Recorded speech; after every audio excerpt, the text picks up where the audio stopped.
ಇತ್ತ ಈ ಬಾರಿಯ ಬಜೆಟ್ ಐತಿಹಾಸಿಕ ಬಜೆಟ್ ಆಗಿದೆ ಅಂತ ನವದೆಹಲಿಯಲ್ಲಿ ಬಿಎಸ್ ಯಡಿಯೂರಪ್ಪ ಪ್ರತಿಕ್ರಿಯೆ ನೀಡಿದ್ದಾರೆ.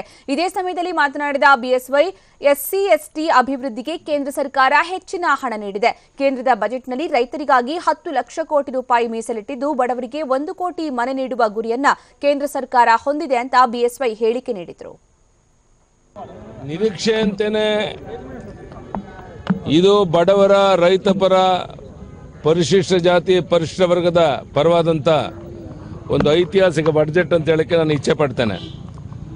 ಗ್ರಾಮೀಣ ಪ್ರದೇಶಗಳಿಗೆ 1 ಕೋಟಿ ಕುಟುಂಬಗಳಿಗೆ ಬಡತನ ನಿರ್ಮೂಲನೆ ಸೇರಿದಂತೆ ರಸ್ತೆ ಅಭಿವೃದ್ಧಿಗೆ ವಿಶೇಷವಾದಂಥ ಒಂದು ಕಾರ್ಯಕ್ರಮವನ್ನು ರೂಪಿಸಿರುವಂಥದ್ದು.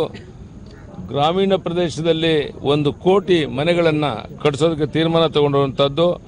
ಭಾಳ ಮುಖ್ಯವಾಗಿ 2018 ಒಳಗಾಗಿ ದೇಶದ ಎಲ್ಲ ಹಳ್ಳಿಗಳಿಗೆ ವಿದ್ಯುತ್ ಸಂಪರ್ಕವನ್ನು ಕೊಡುವಂಥ ಒಂದು ಕಾರ್ಯಕ್ರಮ ರೂಪಿಸಿರುವಂಥದ್ದು.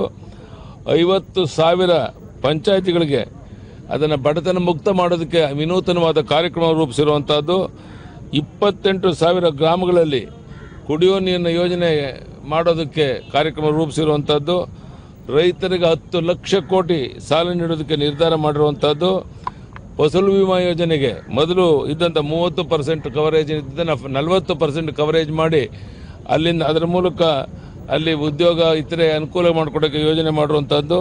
ಮತ್ತು ಪ್ರಾಥಮಿಕ ಸಹಕಾರಿ ಬ್ಯಾಂಕ್ಗಳಿಗೆ 19,000 ಕೋಟಿಯನ್ನು ಕೊಟ್ಟಿರುವಂಥದ್ದು. 2020ಕ್ಕೆ ರೈಲ್ವೆ ಲೆವೆಲ್ ಕ್ರಾಸಿಂಗ್ ಏನಿದೆ ಅದೆಲ್ಲವನ್ನು ಪೂರ್ಣ ತೆಗೆದುಹಾಕುವಂಥದ್ದು. ಹೀಗೆ ಓವರಾಲ್ ಎಲ್ಲ ಒಂದು ಜನರನ್ನು ಕಣ್ಮುಂದೆ ಇಟ್ಕೊಂಡು ಸ್ಯಾಲರಿಡ್ ಪೀಪಲ್ಗೂ ಸಹ ಭಾಳ ಅನುಕೂಲ ಆಗಿದೆ. 4.5 ಲಕ್ಷದವರೆಗೂ ಸಹ ಒಂದು ಪೈ ಟ್ಯಾಕ್ಸನ್ನು ಇನ್ನು ಮುಂದೆ ಕಟ್ಟಬೇಕಾಗಿಲ್ಲ.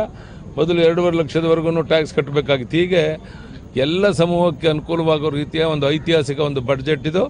ಅತ್ಯಂತ ಹೃದಯಪೂರ್ವಕವಾಗಿ ಇದನ್ನು ನಾನು ಸ್ವಾಗತ ಮಾಡ್ತೇನೆ.